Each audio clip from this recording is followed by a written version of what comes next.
Hi guys, David O'Sullivan here, and in this video I'm very excited to talk with you about some of my favourite comic book movies of all time. If you've been watching my channel for any number of months or maybe even years now, you'll know that I'm a really big fan of comic book movies. I love the Marvel movies, I just love superhero movies in general, and I've been waiting on doing this video for a while now. This time last year I did my top 10 most overlooked and underrated comic movies, and I said in that video that I would at some point get around to doing the best of, and now finally here we are a year later. I've decided, screw it, let's just do it. My top 15 ultimate comic book movies best of all time. I've been deciding on how many films should make my list because I've tried for such a long time to get it down to 10, but there's just so many great comic book films, so many that I absolutely love. I just had to make it more than 10. I didn't want to go as much as 20, but I managed to whittle it down to 15, so it's not the top 10, it's 15. But yeah, without further ado, let's just get into this now with my rundown of the best comic book movies of all time. Yes, you can tell I'm very excited. Before I get into my top 15, we've got some honourable mentions here. These are comic book movies that I think are really great, but they just didn't make the list. There wasn't enough space for them to make my list. The original 1989 Batman I think is really great. The original Spider-Man, the original Hellboy, the original XMen, Deadpool, Kick-Ass.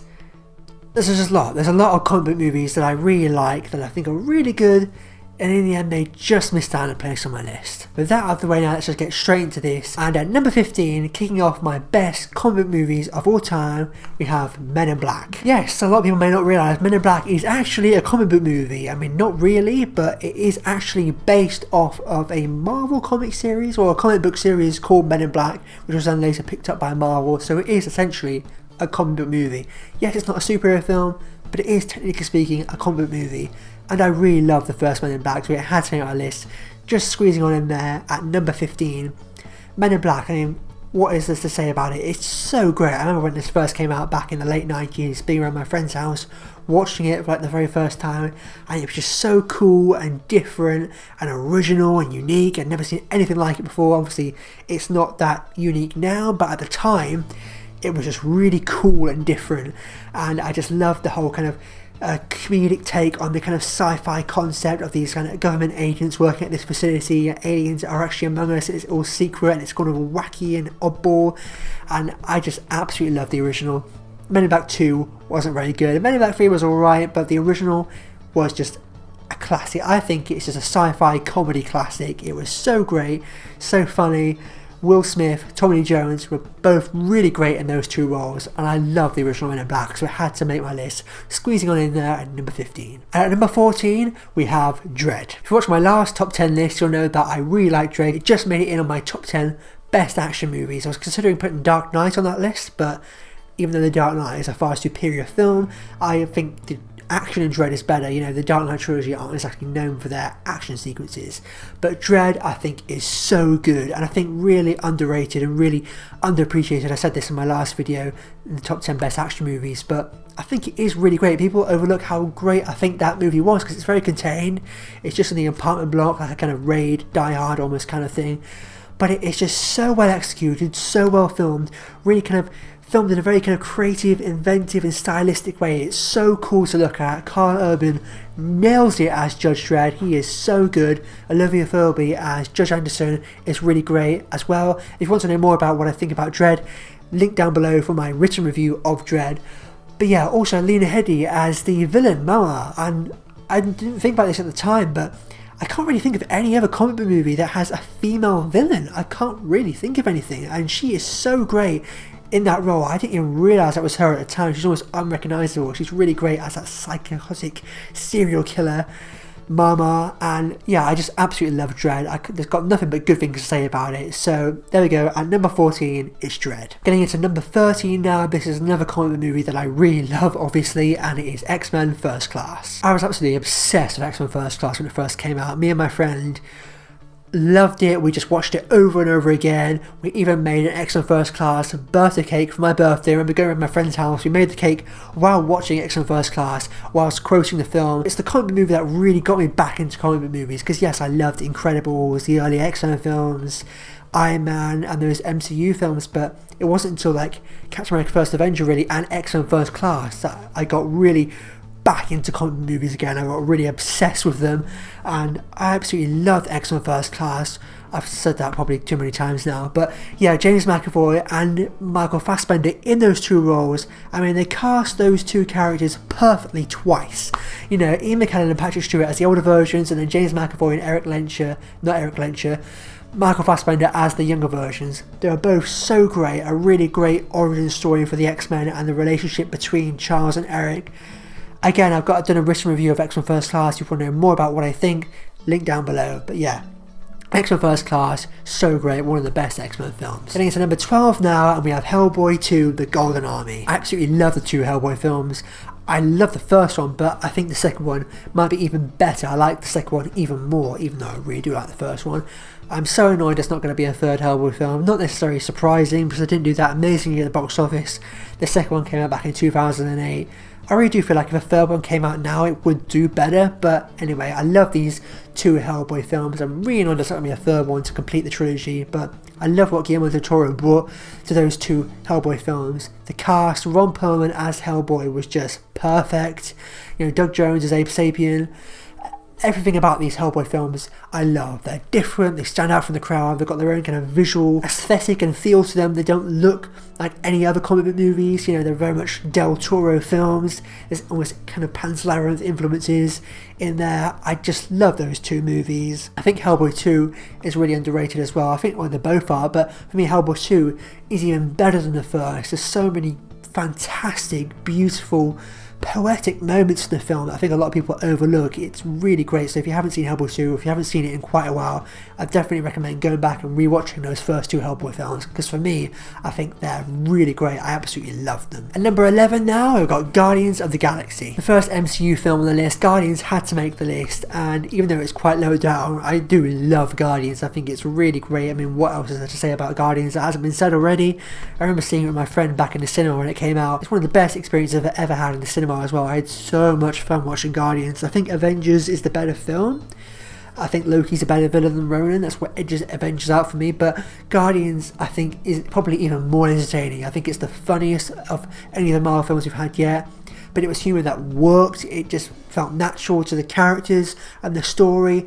The cast, they were all so great in those roles. Chris Pratt as Peter Quill was fantastic.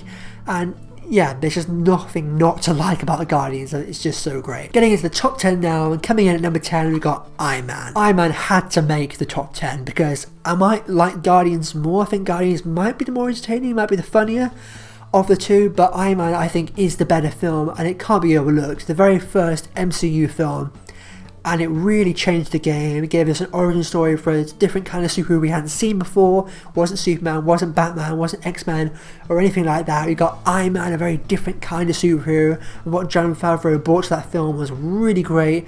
A really fantastic origin story for the character of Iron Man.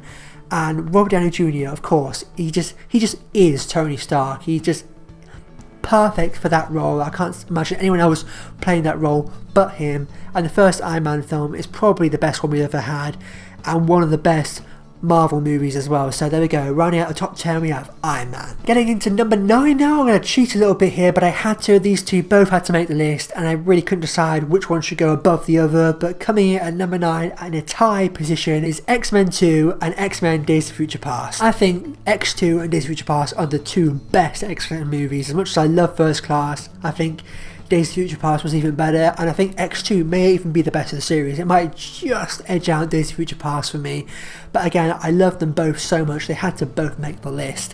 What Bryan Singer did with the original two X-Men movies, specifically X2, and then coming back to the series with Days of Future Past, he really does X-Men better than anyone else. And some have not been that great. Obviously, Apocalypse, not everyone loved. I thought it was alright, but X2, I think, was so good. It's really one of the best second films in a series I can think of, in terms of being really up there with like The Dark Knight and Empire Strikes Back, and that the first one was good, but then the second one was so much better than the first, because the first one was a solid film. It was good, I enjoyed that film, I think it's really great. The second film was even better, it really elevated the series. There's so much great stuff about X-Men 2 and Days of Future Past. As much as I love Days of Future Past though, it owes a lot to X2. There's a lot of callbacks to X2, and there's a lot of things that Bryan Singer does in Days of Future Past that X-Men 2 did first, so I kind of have to edge out X2. I think they're both fantastic films though, both really great X-Men movies, and just amazing films in their own right as well. So definitely check out X2 and Days of Future Past if you haven't already, because I think they're absolutely fantastic. Coming in at number 8 now, and you may be shocked this is quite low on the list, but again, even the ones that are below this, I absolutely freaking love as well. It's just there's so many great comic movies and so many that I think are even better than this. But coming in at number 8, hold your horses, I know it's quite low, it's the Avengers. I absolutely love the Avengers. Obviously, I mean, what else is there to say about the Avengers that hasn't been said already? I mean, what Joss Whedon did with this film, I think a lot of people overlook. Because it was so good, people don't really look into kind of how bad it could have been. It could have gone really wrong, it could have been a disaster. But Joss Whedon did such a fantastic job directing this film and writing the script. He completely rewrote the script, and how he interweaved all these characters all from their own separate franchises all together into one film, and it didn't feel like a mess. It didn't feel like too much. It didn't feel overstuffed or overloaded. It worked. It all came together so seamlessly and so naturally, how he interweaved all these different characters from their own franchises into this one big event film, and how they all played a part in the story. It was really remarkable, the feat that Joss Whedon was able to accomplish with this film. It can't be overlooked. I love the Avengers, such a great film. So there we go, at number 8 is the Avengers. Coming in at number 7, just edging out the Avengers for me, is Captain America the Winter Soldier. I know Avengers is loved by a lot of people, and I love it too, but for me, the Captain America films are just better. I think the Captain America films have more depth and substance to them. Not that the Avengers doesn't, but I think the Avengers is a really great fun time and a really entertaining, enjoyable blockbuster popcorn movie. For me, the Captain America films have slightly more in terms of there's more depth, more layers there to them. They're kind of more complex, more mature and sophisticated in a way. And I love what the Russo brothers did with the Winter Soldier, because I was really excited going into this film, and it gave me everything I wanted and more, because I love the first Avenger, but a lot of people were thinking like, oh, with Captain America and Avengers, oh, he's a bit lame, he's not that great, he's a bit dull. I'm like, no, he's not. And then with Winter Soldier, they finally showed how awesome and badass Captain America really is, and I just love the Winter Soldier for that. A really great spy action thriller as well. It's more than just a good superhero movie, it's a really great spy movie, a really great kind of political thriller, almost conspiracy, espionage, spy thriller, really great. I love everything about Captain America the Winter Soldier, so there we go, Winter Soldier at number 7. And at number 6 now, just edging out Winter Soldier, is Captain America Civil War. As much as I love the Winter Soldier, I think Civil War is even better. I think Civil War is probably, for me, the best Marvel movie we've had so far. I've only seen it like 4 times, but every time I see it, it gets better and better. And again, similar to what Joss Whedon was able to accomplish with the Avengers, what the Russos were able to pull off with this film, even more characters, and how they combine all these different characters and storylines and story arcs and plot points into this film, and it didn't feel overstuffed or overloaded. It all really worked. It came together so spectacularly well. So many amazing standalone action sequences in this film as well. The highway kind of tunnel chase, the airport battle, of course. The final battle I think is exhilarating, very emotionally powerful, and really just intense and amazing, and I love it. There's not really anything that I don't like about Civil War. SpiderMan was amazing, no pun intended. Black Panther was fantastic, one of my favourite Marvel superheroes that had yet to make it to the big screen. We finally got him in that amazing debut in Civil War. Literally, Civil War was just amazing. Anyone who says it wasn't that great, I mean, just go away. I mean, Civil War, absolutely amazing. I loved it. Getting into the top 5 now, and this is where it gets really freaking good.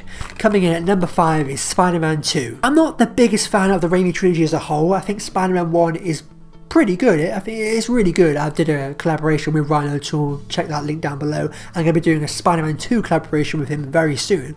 SpiderMan 3, you know, wasn't that great. to say the least. But Spider-Man 2, for me, is not only the best Spider-Man film we've ever had, but I think it's one of the best comic book movies of all time as well. Hands down the best Spider-Man film.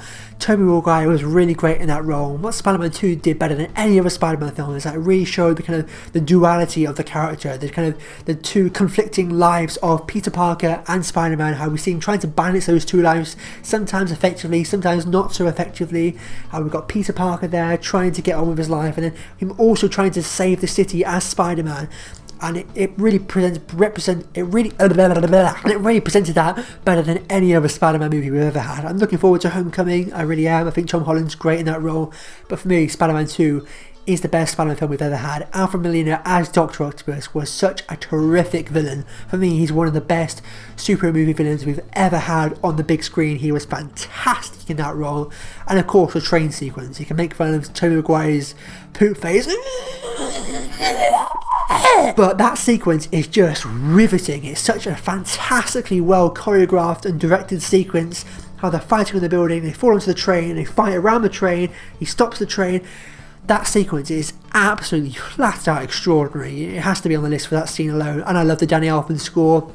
I pretty much love everything about Spider-Man 2. I think it's really great. Again, another sequel that builds on the first film and delivers an even better second film in the series. And Spider-Man 2 is amazing. So there we go, Spider-Man 2 at number 5. Coming in at number 4 now, and this film just edged out Spider-Man 2 for me, because I think Spider-Man 2 is a really great film, but with this film I think it's a more iconic film. It's a real classic as well. So coming in at number 4, it's Superman the movie. I absolutely love the original Superman film. As much as I love Man of Steel as well, I think Superman the movie from 1978 is the best Superman film we've ever had. I think it presents the character more accurately than any other Superman film we've had, because it really shows who the character of Clark Kent is. It just really feels like a classic superhero film. It really is, for me, the archetypal, definitive Superman movie. I absolutely love it. A really great superhero film, but as well as that, a really great film in general. I think a lot of people might overlook how good of a film this is. It came out in 1978, the real first mainstream feature-length live-action superhero movie we've ever had, and it was really great. Christopher Reeve was just iconic in that title role. Everything about the film, Marlon Brando as Jor-El, that sequence in Krypton at the beginning is just so epic and operatic, and everything about Clark Kent in Kansas, of his upbringing and becoming Superman, and really just showing us who Superman really is. He's a good guy who does the right thing because it's the right thing to do. I absolutely love Superman the movie. I think it's really great. A film that really still holds up like 40 years later. So there we go, Superman the movie at number 4. Getting into the top 3 now, and this is going to be a controversial pick. Not everyone loves this film. It's an unpopular opinion, but I absolutely love V for Vendetta. I think V for Vendetta is one of the best comic book movies I've ever had, because while it's being a really great, fun, awesome, entertaining comic book flick, it's a really great film as well. If you take away all the superhero elements, it stands up as a really great film in its own right. There's a lot of kind of political undertones to it. For me, it wasn't too much. For me, that was necessary for the story, and it is really great. I mean, it's quite scary when you watch it back, actually, how kind of close to real life it is now. It's even more timely now than it was when it came out 10 years ago. I think it was really ahead of its time. I think it's even more relevant now than it is when it came out. And again, yeah, a very dark, dystopic version of the future. It's getting quite scary now. We're getting quite close to that. Hopefully it doesn't go to the extremes as V for Vendetta, as it is in real life now. But again, Hugo Weaving in that role, he was really great. Natalie Portman, I think one of her best performances as well, actually. I think I really liked her in that role as Evie. Again, a very kind of inspirational film as well for me. That whole Evie reborn scene, I think, was so amazing. The score as well, I absolutely love the music in this film, and there's not any more great things I can say about V for Vendetta. So there we go, at number 3 is V for Vendetta. Coming in at number 2 now, I've got Snowpiercer. Yes, I know Snowpiercer isn't a superhero movie, but it is, technically speaking, a comic book movie, because it is based off of a French graphic novel. And also I really wanted to have a kind of a quite different pick at number 2. I didn't want it to be going to be a stereotypical generic kind of top 3 or top 5. So coming in at number 2 is Snowpiercer, and I think Snowpiercer, as well as being one of the best graphic novel adaptations we've had of recent years, I think it's one of the best films of the decade for me personally. I absolutely love Snowpiercer, and even though I loved it the first time around, I liked it even more the second time around and more the third time around. I think it is a really great film because it's essentially a blockbuster action movie, kind of, but it's a foreign blockbuster. It's a South Korean film, so it's kind of like a blockbuster, but it's so not American. Like, it's not like a stereotypical generic Hollywood action movie at all. It feels much more like a foreign film, but it's got some really cool action in there as well. Chris Evans, obviously Captain America, he is in this film, not as Captain America, very different kind of role, but great cast. John Hurt, Jamie Bell, Tilda Swinton, all the actors in this film deliver incredible performances. And again, another film that's based just on one environment. It's just in this train that's circling the world for the whole film, and it's a really kind of riveting story. Like, you're really engaged throughout the whole film. You never get bored once. I think it is an absolutely fantastic film. So Snowpiercer had to make my list of best comic book movies, and I've got it just there, missing out on the top spot at number 2. And now here we are now at the number 1 best comic book movie of all time, and this is probably expected.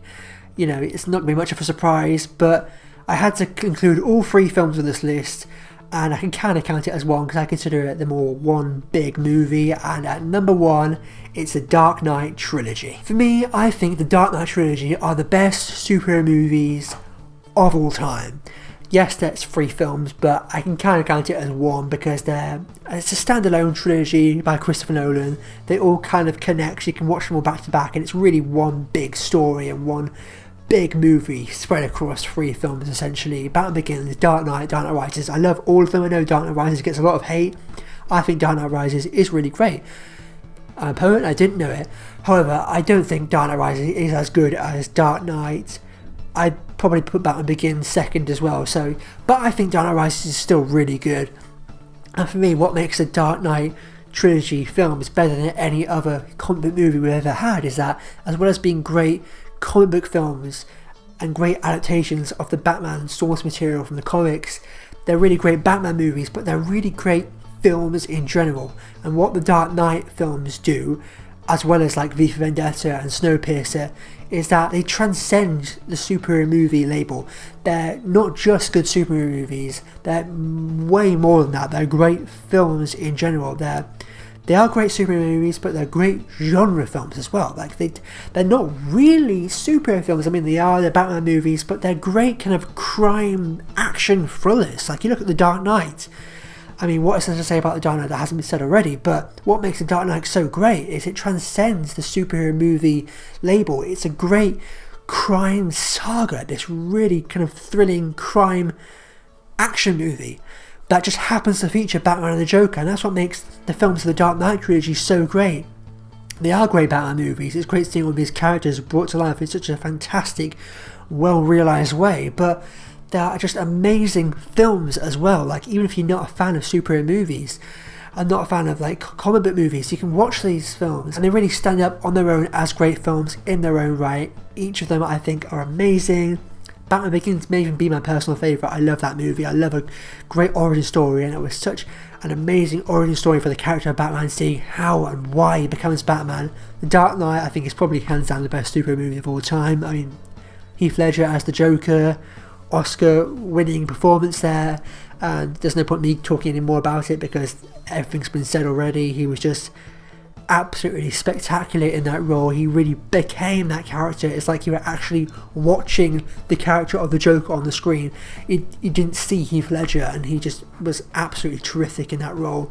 And I really like Christian Bale as Bruce Wayne and Batman as well, and I really like how Dark Knight Rises is more about Bruce's story and more about him and his story than it is, whereas Dark Knight is more about Batman versus the Joker. Dark Knight Rises, circles it back to Batman Begins. It's more about Bruce's story, and it brings it all full circle. I really do think that the Dark Knight trilogy are hands down the best superhero movies we've ever had, the best comic book movies of all time. So there we go. At number 1, our best comic book movies of all time, it's the Dark Knight trilogy. And there we have it. That's my rundown of the top 10 best comic book movies of all time, like 15 actually, but what are some of your favourite comic book movies? What would your list look like? I'm really fascinated to know what your picks would be for the best comic book movies of all time. Let me know in the comments down below, and as always, if you like this video and you want to see more, be sure to click subscribe to see more. But for now, I've been David O'Sullivan. I'll see you next time.